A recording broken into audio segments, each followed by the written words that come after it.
today we start show number 5 in the 19-week series Armchair Traveler, in which CK and myself drove you all through the country. We want to give the appearance that you're in the car with us, and so therefore there isn't a lot of dialogue in between. Today we're going to, hey, we found Standing Rock. That's where we left off last week. And we're going to Shinli. Shinli is the town where you go if you have to enter the canyon.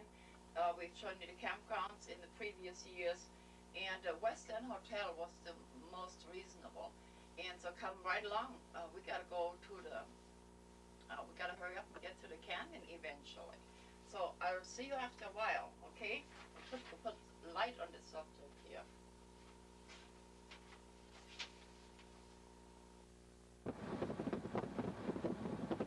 So, there are a few horses on the road.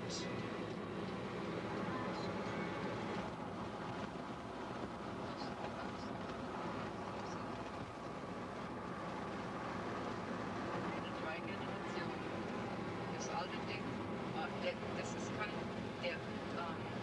das ist ein ganz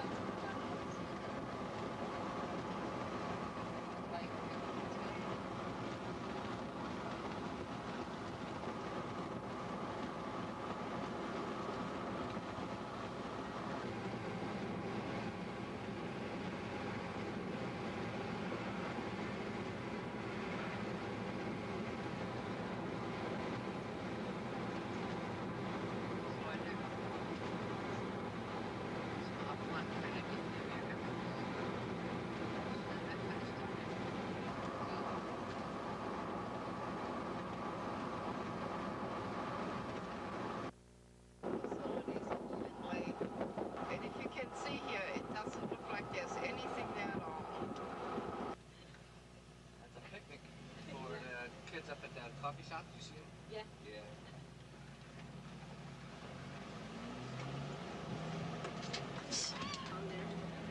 Yeah. Well, anyway, by the bumpiness, you can probably tell we're in the canyon. Claudia's getting the grand tour. I'm not getting out of the Jeep today.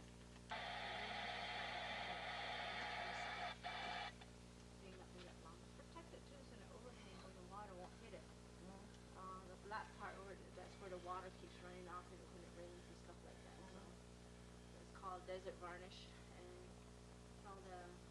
keeps running on that wall in the water, and it brings all the minerals, the oxidine, manganese from the wall.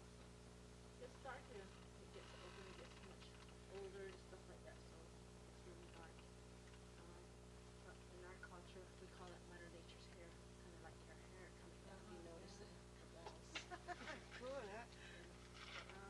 This one they named it Kokopelli Cave because of the man that's named on that with the hunchback. Yeah. Kokopelli maybe just stands for fertility, maybe a medicine man or a rain god. Next to the left of him is a ricocheting line going across, and that one has a head on there, so that represents a snake. On the other side, right side of him, the man kind of stretched out with only 3 fingers. Water. Pointed out. There's quite a few people in here today. It's early in the morning. That's Standing Rock. Of course, you've seen that before. And but it rained pretty good, so I'm thinking we're gonna run to some water here.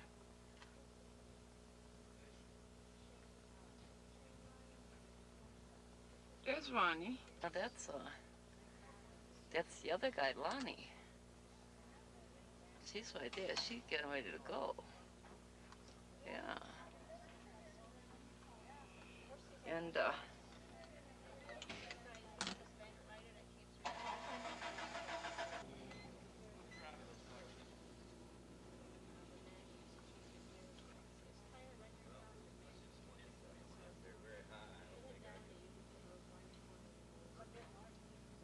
large.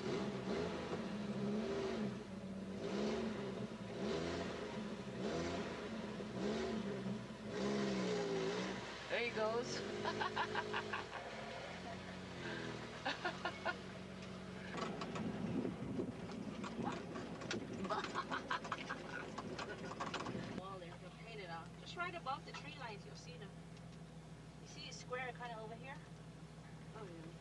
go off to the left of that, you'll see quite a few just along that crack there, lower.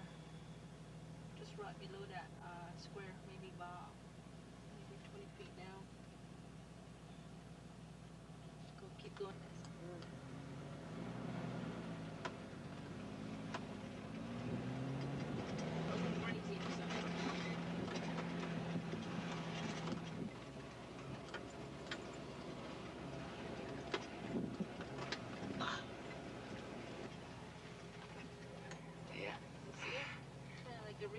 Yeah, hang on, I can pull it in. I see.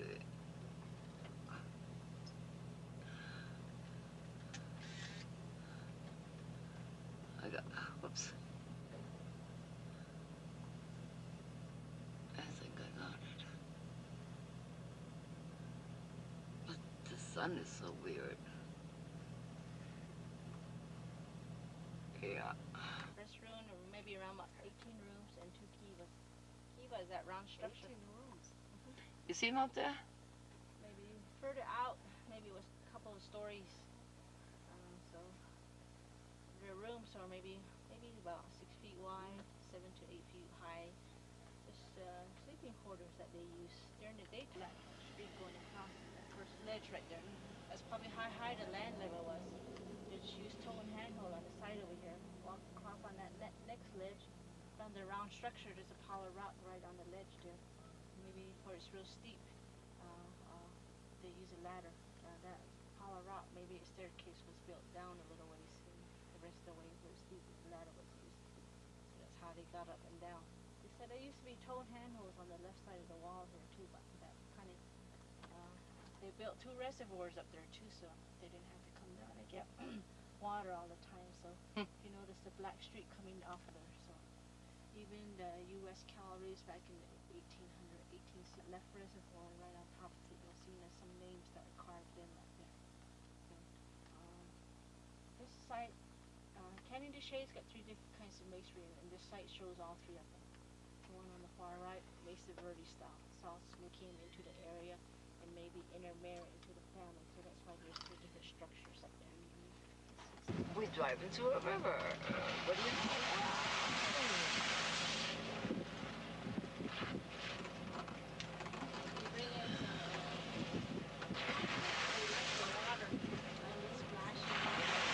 Yeah, I like it too.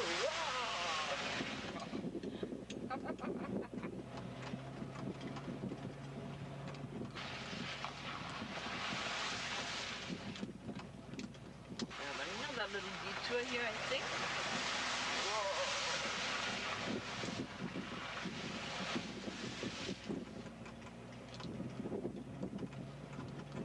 Room, 1 kiva, and the storage just in the little left corner there. This one you can see the doorways maybe a couple of feet off the ground. The reason why they kind of build their doorways up that high kind of keeps the animal out of the hole, the rodents, and maybe the little kids inside so they won't crawl off the edge or anything like that. So Junction Ruin is named because this is where, like I said, where the canyon is. But this Canyon de Chelly keeps going up that way, and Canyon Diamond starts off from right here. So we have water coming out of the Shea side. The reason why this side sits into the mountain. When it rains there, or when you're letting out the reservoir from the up higher, so that's the reason when the water comes out. So, this one goes all the way up to Spider Rock, and this one all the way up to Mama Key. That's an all-day tour. That takes about 8 hours. The 3-hour tour only goes up to White House, see the ways up more, and back up this way towards higher that cave up there. You can see the black part running off of there. So when it rains, you'll see some waterfall running off that crack, and it goes into that spot and probably fills up in there and starts coming out again. So there's a natural spring already in there, so like a little pond probably there. That's the little water from the rain.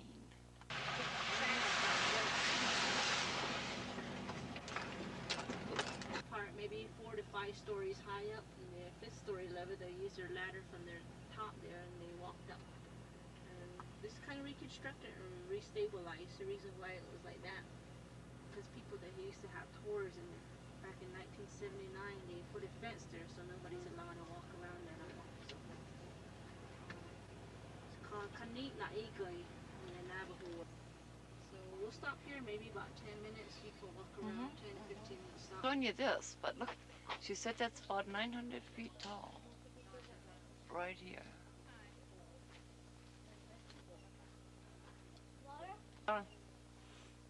Eleanor said they had, in the 70s, people came down here, the tourists kind of bothered the place, so eventually what they did is they put a fence around it now.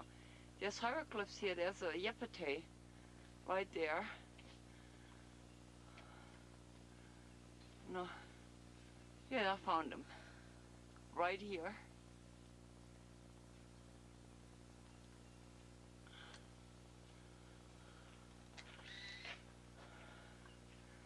And there's hieroglyphs right here. If I remember the story right, I think it's oh, I can't remember the story. Over there where the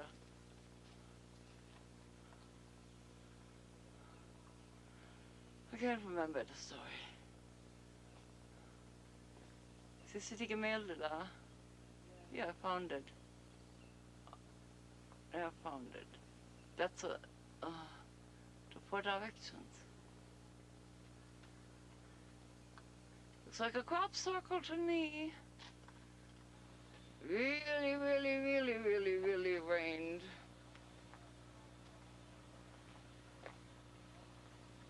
Help hook yourself up with it. Mostly towed hand hose, the Anasazi use them, and then it's just kind of recar back out, and then hikers use it today. Navajo people use it, but back in the early, maybe 50s, 40s, they used to have a winter dance called Yebiche dance. They said they used to use that trail to come off that trail, the Yebiches. So that's the reason why they named that Yebiche Trail. There's probably over 100 hiking trails inside the canyon too, so all of them you need guides, except that White House is the self-guided tours you can walk.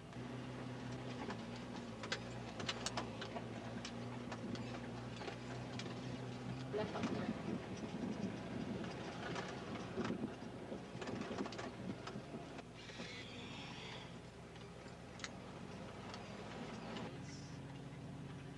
Right next to it, there's a little storage area. Maybe where they kept their food.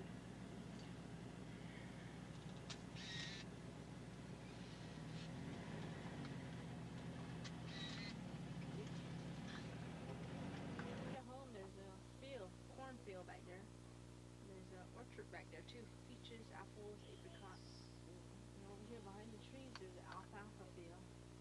These trees were real small. I don't know if you remember that. But there's some ruins sitting around there. Right above the tree line, you'll see some storage area back there.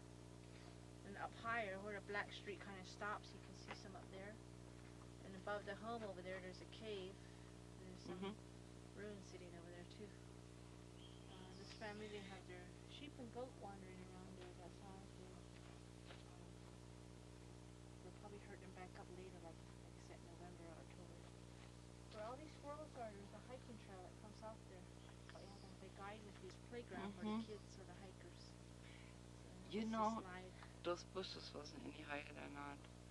First time I saw that.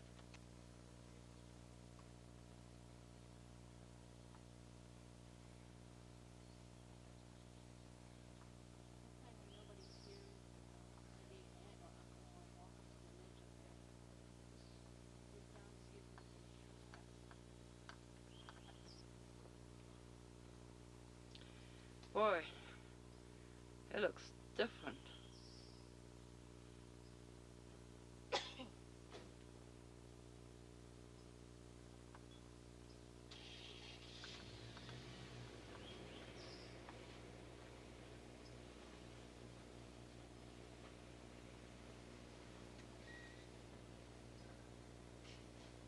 Yes, Claudia, and here they go.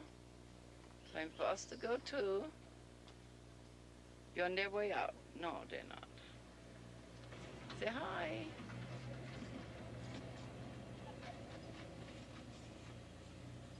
It's Cat Rock from the bottom. I've shown it to you from a distance. Cool. And there's a birdie.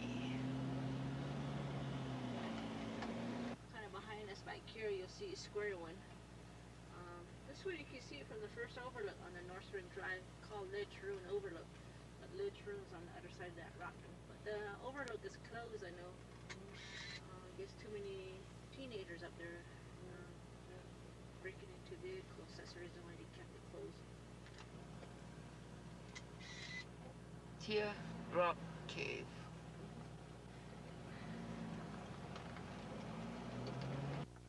Those boulders were, they can remove it so they just go like woo!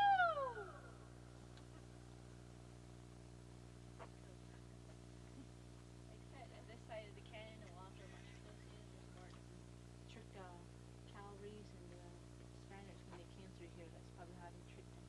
They thought they were talking something else, and they were talking something. They were standing in a different area. So all the way to the right over here, you'll see 3 circles up there.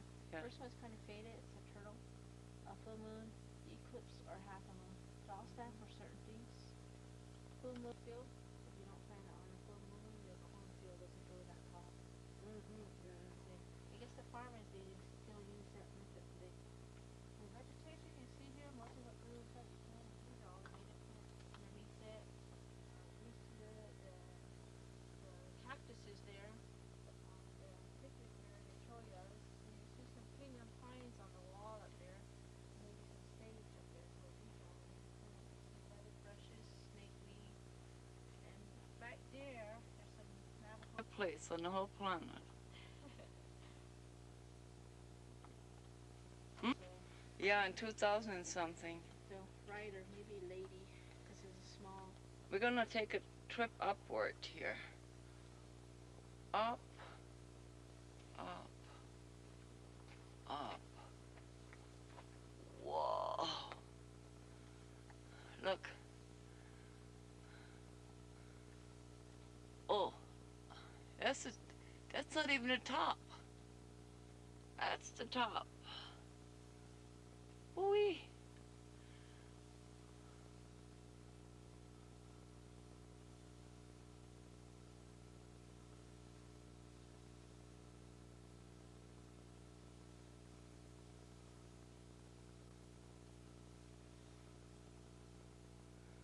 Oh. You're right, it is intense when you look up. Gypsy. We are in gypsies. Oh, how prophetic. How prophetic. The jeeps are named gypsies.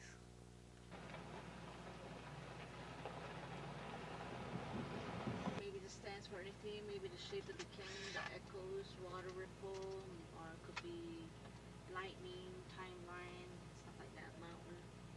Pull off to the right and up a little ways. You see a lot of drawings all on the wall. There's behind human beings. Over here, the ruin. Third largest ruin in the canyon.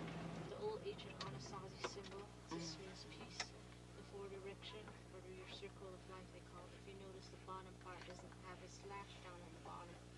So does the entrance go into your circle or out of it. So just like the Navajo rug weaving, there's a spirit lines. I don't know about you. The sand that blows there kind of turns around right here. So we'll stop here. Travis. I saw him. I'll take this thing real quick. So maybe 15 minutes stop here. 15? Cool. We'll do it. I'll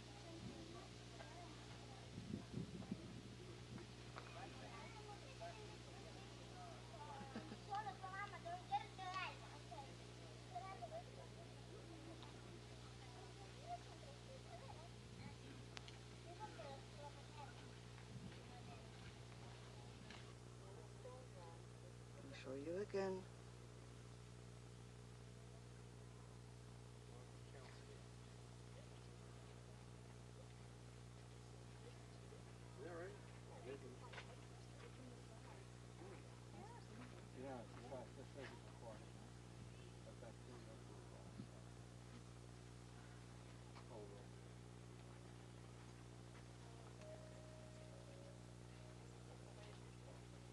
I hope you can hear the music.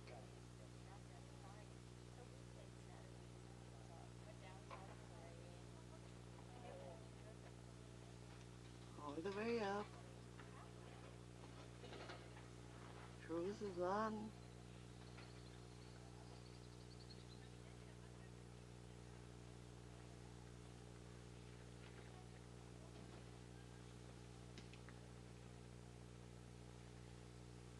Yeah.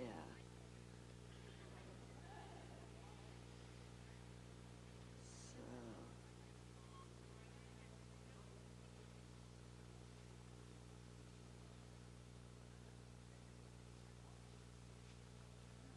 Cool, huh? I love it.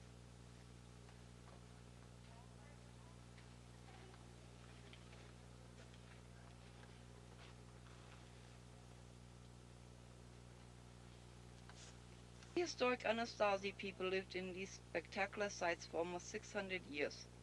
The earliest pit house date about AD 700. By AD 1050, stone dwellings were being constructed. Some of the walls you now see were built as late as AD 1250. Also this time, the lifestyle of the Anasazi changed in many ways. They improved their skills in making pottery. The ancient throwing spears were replaced by bows and arrows. Gradually, they increased their reliance on crops cultivated in nearby fields and flocks of turkeys kept in the village. They also raised cotton and made finely woven cotton cloth. Okay. Ist noch eins.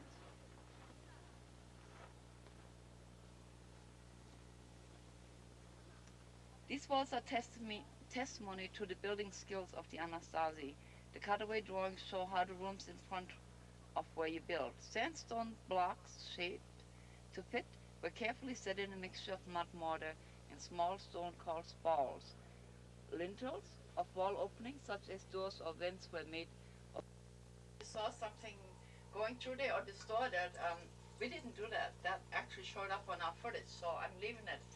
This is a project I got from one of the viewers, and I'm gonna hang it on my door here, but she was right, it is a project, but I'm really working on it. But take a break from this. We are now going to a Canyon de Chelly. The weather was different. It had rained. Eleanor, our guide, told us the story that just a couple of nights before she had went in, and the water started coming out of the canyon, and she couldn't get out. Her cell phone went dead, so the only thing she could do was go to higher ground and wait it out. And she said there was a goat up there with her, a mountain goat, and she said the goat had water and food and she didn't. So I guess the next morning somebody realized she hadn't came out of the canyon and they went in and got her. So that's a little tidbit that's not on the tape. And so enjoy Canyon de Chelly now. Struggle with this some more now. Talk to you later. That is a project. Oh my. Lives in the canyon right now. They mostly go in and out. The only time you see them in the canyon is mostly on the weekend. Weekdays they work, so when school is on too, the kids they can't get away to get to the top to go to school, so they mostly stays up there on the top. That's their first home, so up there, and their second home's down here. Maybe just a getaway home down here, just to get away from the town or something like that. So Come for the weekends or how wonderful. here, kind of been washing out, kind of stopped their erosion. As these trees you see around here, they're not native to the canyon here.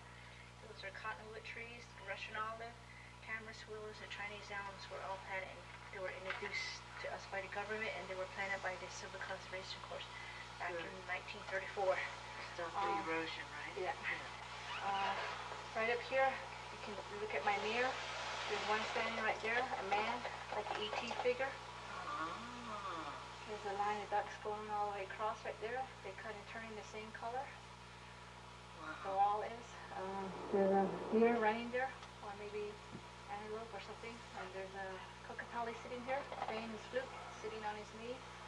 There's a corn sprout way up here, with the shade line going across. There's two persons holding hands right there. There's a man with a pet belly, or maybe a pregnant. See that? You holding hands like this is what happens. You get pregnant. Laying there. Keep going off to the left. You'll see a whole bunch of drawings right inside those cracks all the way across. Wow. It goes way in front of us over here. Yeah. So all along that ledge. Wow. bunch. Those are Anasazis again. The homes were up there, but the only thing that's left right now is maybe only 2 or 3 feet. The rock sticking out from the ground, so you can see some total handholds over here where that square is, off to the right of it, where that boulder is sitting there. You can see some film. We are in a Jeep again. All right. Just tough it out. There's nothing we can do here. I would love to if anyone did this on horseback. When you get better. Yeah. Oh, we are in the tunnel trees. Whee!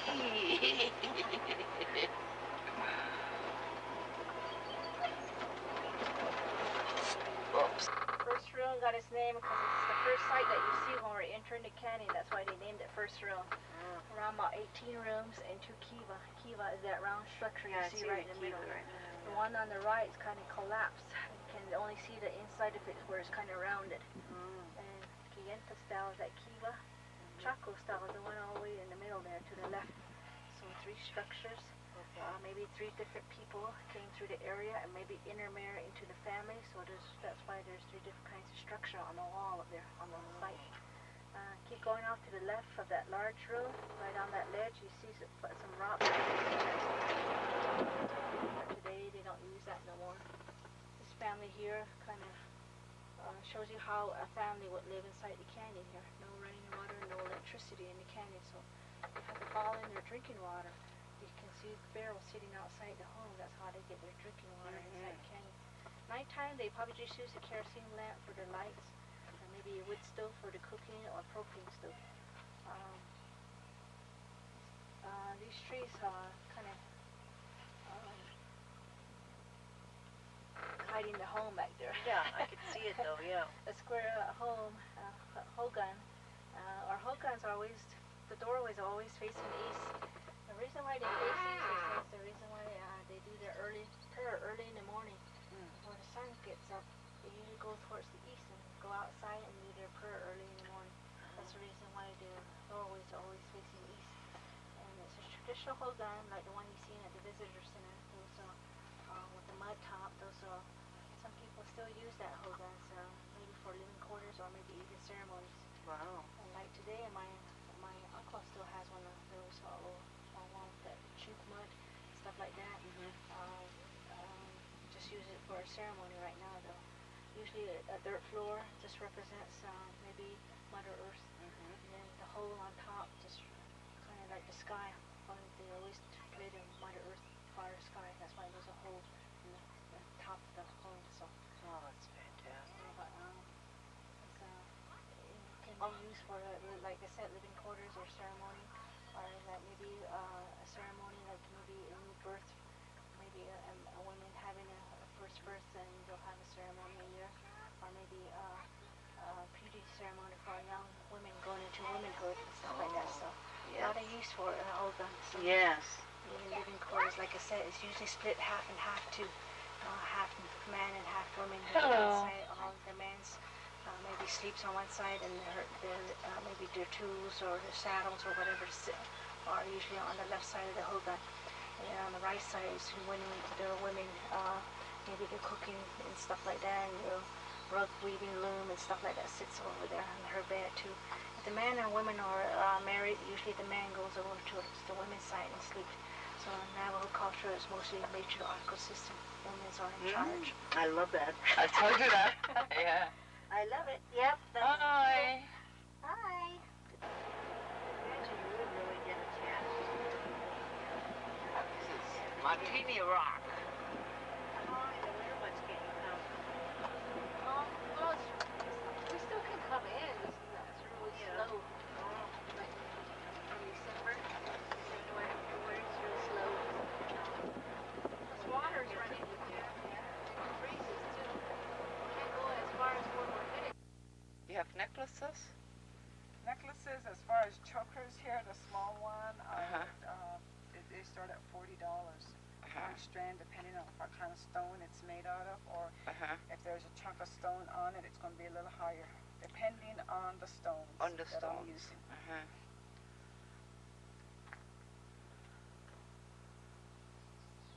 This amber, no? This is amber. This is not my work though, but here this way it is. It's a lot of stone. Something like this with a pendant, and depending on how many strand on the necklace, it starts 200 on up. And most of these big necklaces are over $200. And these single strands here, they are they start at 120. And these are the bigger necklaces here. Where I come from, when a little girl, after birth, little girl is born, when we're 3 weeks old, they put a coral through our ear. So I have big holes from the coral. So did it hurt? I don't remember. But even my grandchildren at 3 weeks, we pierced their ears and put corals in them. Okay, I got sidetracked here. This is beautiful. Okay, the same here, lapis all the way down to the end of where the end is coral. They're over $200, $250 to $350. They're pretty much the same up here. The same up here. Okay. So that's the easiest. Thank you very much.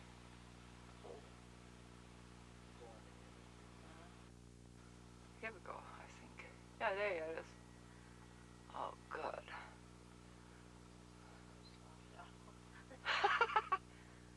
They're talking about me, so I had to laugh. That juggle you saw was, ha ha ha, a laugh. The ruins used to sit and stuff like that. And you can see some drawings on the wall too. They said he was buried in a tomb back there. So wow. Yeah. They named him the spinner of the weaver. So they found him with some weaving tools in his tomb. So that's the reason why they named him spinner of the weaver. He was kind of wrapped up in yarn too. Like the Anasazi, they used to grow cotton inside the canyon. I guess he probably spun that and stuff like that. And he was spun with that yarn. Wow. Carrying messages mountain to mountain when they were captured, and one was tortured and killed right in front of the other one. And they said they were going to do the same thing to him if they don't tell where the people are hiding. So I guess he gave up and went to the ledge over here on the other side and showed them there. And told them they're right over there and right across. And they just told them and saw them and the people over there hiding. And they just pushed that little boy off that ledge and killed him. So the army camped down at the bottom of that fortress rock there, and then they waited for them to come down. And during the nighttime, they said a young man, they used to come down on ropes, and then they used to go to their storage area and take food and water back up to the top. I guess Kit Carson found out what they were doing, and then that's when he ordered his men and destroyed all their homes down at the bottom in their storage area, and then the peach trees too. That's when the peach trees were destroyed inside the canyon here. He stays there. Just put a door and a window on it. Right on top of it, there's a cow standing there. That's why this name is called Standing Cow, because of that bull that's standing on top of the home there. A lot of drawings on the wall again, a lot of pictographs. And just up. Keep going off to the left and up behind, on top of these trees there, go up that little ledge up there, and you'll see a lot of horses up there. Conquistadors that came through the canyon here. So, Spaniards rider. Spaniards, they came through here, like I said, maybe around that 1600. They kept coming through here, but they never, they're just taking slaves and stuff like that. The one with a black cape up there is a priest. You can see a cross on his cape and stuff like that. Oh, I see. Usually, the priests usually travel with maybe the scouts and stuff like that, and kind of like a decoy behind them, maybe about half a day or a day behind. It's like Spaniards, like army behind them. The priest is kind of like a decoy. They came with presents and stuff like these gifts. They kind of started trusting the Navajos that way. Like the Navajos trust that way. That's how later on, the one in the back, the shoulders are the one that kind of took the slaves and stuff like that. So that came. Half of us, the priest there, The hotel here, and Now I want to go back in time a little bit, and it's relatively quiet. Relatively quiet. A lot of foreigners here today, Italian and French and Chinese. Now I'm going to bring your attention to a young gentleman here. Your name is? Everett. Everett Town. Everett. Now, do you remember how we met? Yes, actually through the internet. Mm-hmm. I had been listening to talk radio, most frequently the George Norrie program, and Art Bell on the weekends. And I had seen your website linked to the Coast to Coast AM internet site. So I had seen some of your manuscripts and had read of your travels through my part of the U.S. and was somewhat intrigued by it. So I thought I'd take the opportunity to contact you at that time. Yeah, and then right about that time I was heading your way. And so at midnight last night, here you were, and it's been a wonderful day. You now live in the... I currently reside in Phoenix, Arizona. Phoenix area. But I understand you grew up right next to Cannon. Yes, just 4 miles north of Kennedy Shake. Okay.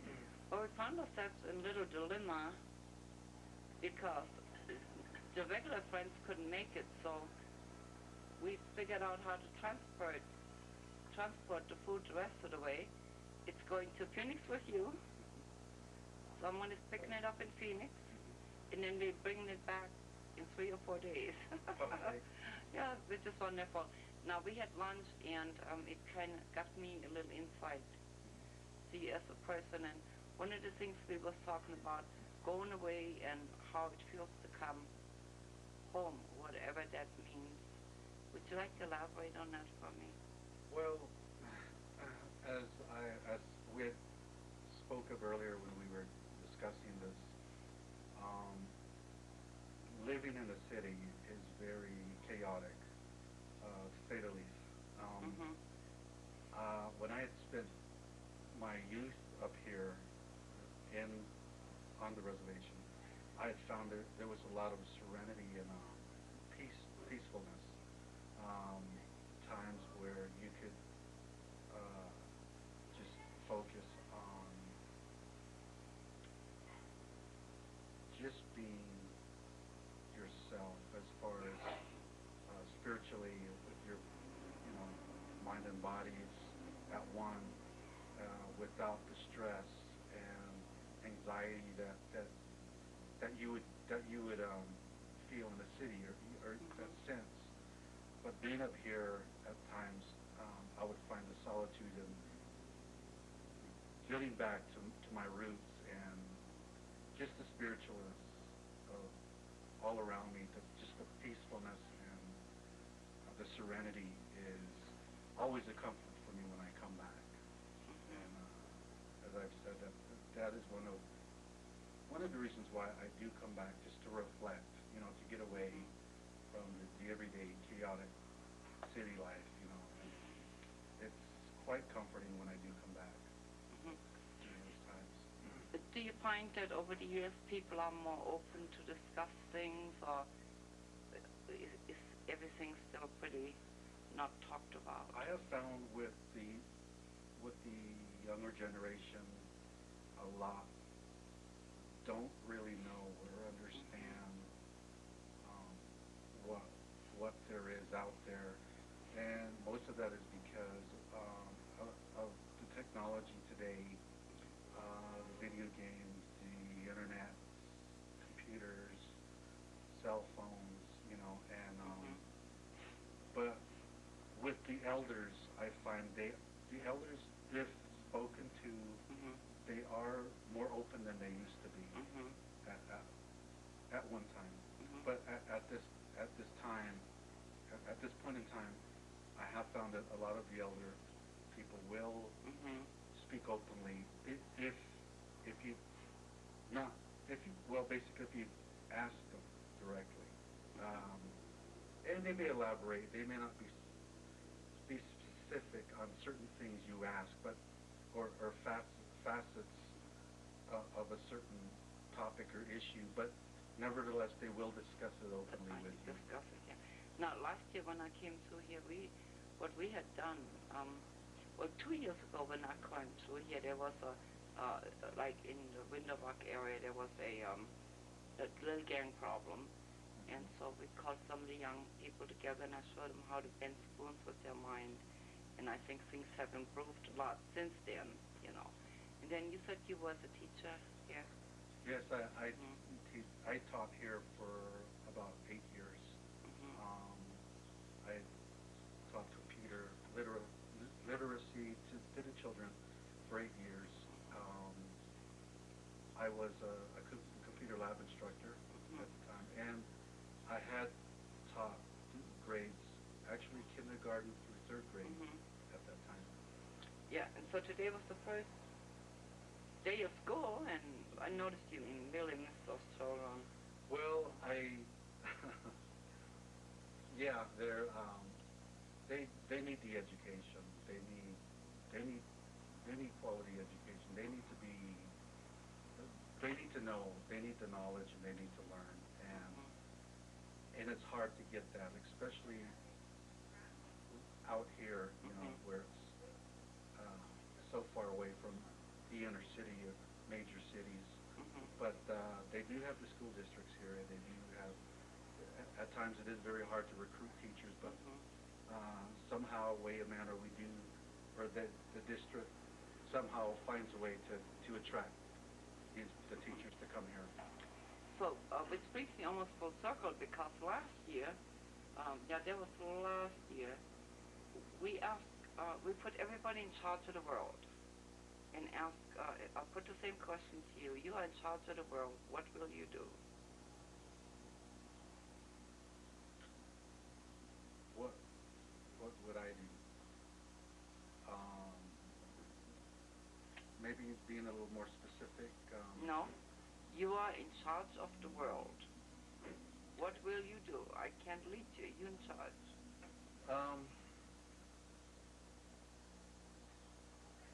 No more starvation, no more wars. Cultures, people of all walks of life will unite. There'll be friendship. Everyone will help each other's brother and sister. That's what I would like to see. Okay. And the other question we asked the younger people last year, what is it that you need? And would you like to take a guess on the answer? What? We asked the young people on the reservation between here, almost for miles and miles, what is it that you need? And what do you suppose how they answered? Jobs. Absolutely. Now, we did not discuss this ahead of time. No. That was the answer, which brings us right back of some of the men, even the women, going away to the cities, and then wanting to come home and then get hung up in the in-between time. Yeah. And I'm a good example of that. I did leave after I, for higher education. I'd gone to college, and after that, I did return for a short period to teach the children. But after that, I found that it wasn't really something I had been academically ready to. I mean, as far as my background, I was more into technology myself. So instead of learning how to operate computers and the software, I wanted to be more involved in creating them and building them. So, which is why, and that opportunity was back in the city, which is one of the main reasons why I moved into the city. Fast forward 10 years. Where are you? 10 years. highly questionable. I may be still in the city, in the middle of the chaos, maybe struggling, or maybe find myself back here in the peacefulness of the environment, the people, just the land itself, just feeling the spirituality again, you know. It could go either way. Either way, it's hard to say. Yes, it is. I understand you're going to go spend some time with your mother. So we thank you very much for talking to us. And it was just incredible how we met, and I do thank you for dropping into our life here. Sure, I enjoyed the whole thing. Cool. It was spur of the moment, wonderful. Yes, it was. Yeah, and thank you very much. Thank you.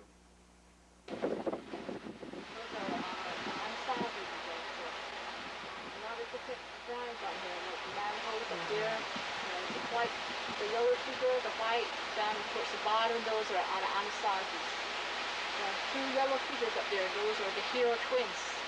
And the stories of the two hero twins that kind of like the monster slayers and stuff like that. That kills the monsters around the area. And the creatures and the rocks and the around back there. It's like the Rock Point, not Rock Point, Shipwreck. That was a huge monster. The hero twins are the one that kind of killed that monster and just turned into a rock. That's what that is. So his tails are sticking out from the wall, the ground. Side cool. It's the feathers. So that's what that stands for. So after during the winter time, it came down and it covered some of the rooms that were underneath there. So some of the sites were underneath that. You couldn't even tell there was anything there. Yeah. This year, further up the canyon, up this way, there's one formation, and they call it the two coyotes. One of them fell down this year, just in May. It happened. It's real big. So good. It's a bunch inside there. See the brand on the left side of their body? Yes. How you tell who it belongs to.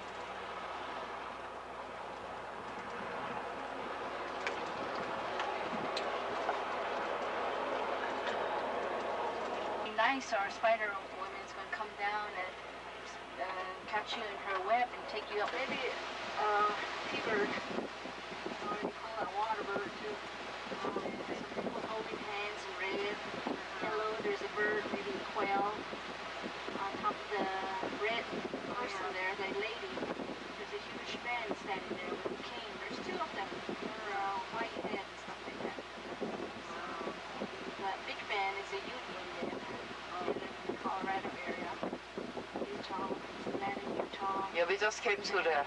Stuff like that. So maybe just Ute. to Ute man married to a Navajo lady or something. And off to the right, to the left of it, going off, and you'll see where that black area is. There's a cow standing there, folded again. Those were introduced to us by Spanish. They brought the cows and the horses and brought the sheep and the goats. Also the Navajo, probably the Ute raid, they call it. On this mountain over here, the Tuska Mountain, they were having a ceremony up there.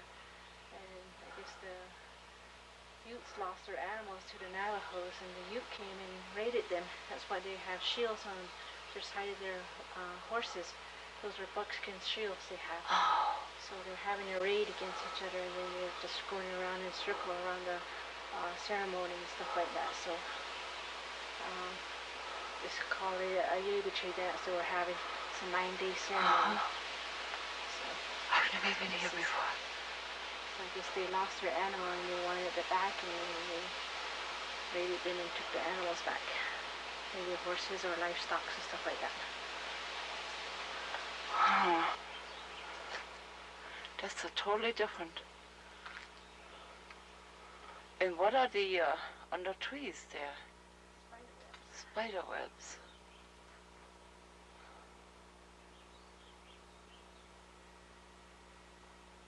There's some winter stories that we're not supposed to talk about. Uh-huh. Like the spider webs. Hero twins, those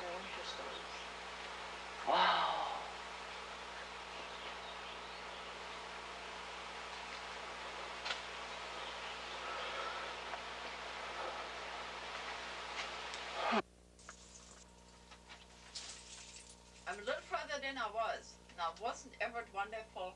The man I met on the internet, and he actually carried that food to all the way to Phoenix, and somebody drove it back now. Just so you know, I'm making headways. I'm now in the blue part. Only thing that really remains is for me to tell you to come back next week and see where we go next week, because we're not even halfway through the trip. To remind you, this is only number 5 from a 19-week series. And so, but I'm making headways here, and I hope you had a wonderful week. And all I need now is a cat messing it all up again. Leave, Miss Kitty. Thank you, crew, and we'll see you next week. Yeah. We have with us Norman Largo from Brimhall, New Mexico. Norman Largo. Thank you, Dennis. And I'd like to